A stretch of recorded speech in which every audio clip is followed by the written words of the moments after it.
Matagumpay na naaresto ang isang punong barangay na kilalang high-value individual sa isinagawang drug bypass operation sa barangay Bondulan, San Dionisio, Iloilo nito lamang ika-15 ng Pebrero taong kasalukuyan. Ang operasyon ay pinangunahan ng Special Drug Enforcement Unity ng San Dionisio Municipal Police Station sa San Dionisio sa pangunguna ni Police Captain Maria Rosela C. Buenvenida, Officer in Charge kasama ang mga tauhan ng Iloilo Maritime Police Station 6 at PDEU Team 3 ng Iloilo Police Provincial Office. Ang suspect na kinilalang si alias Nared, 52 taong gulang ay kasalukuyan nanukulan bilang punong barangay at itinunuring ng mga kapulisan bilang high-value individual.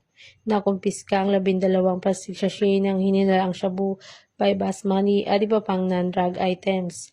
Nasa humigit kumulang 222 gramo ng hinirang shabu ang na-recover na may standard drug price na tinatayang 1,509,600 pesos. Kasalukuyan sa kustudiya ng San Dionisio MPS ang suspect at sasampahan sa kasong paglabag sa Republic Act 9165 o Comprehensive Dangerous Drugs Act of 2002. Hindi tumitigil ang mga kapulisan sa pagsugpo sa mga pagbabawal na droga sa buong rehiyon upang maging mapanatag ang mamamayan na maging tahimik at matiwasay ang kanilang hanap buhay sa araw-araw. Mula dito sa Police Regional Office 6, ako ang iyong Police News Network Correspondent Patrolwoman Raiza Valencia, alagad ng batas, tagataguyod ng Balitang Pulis.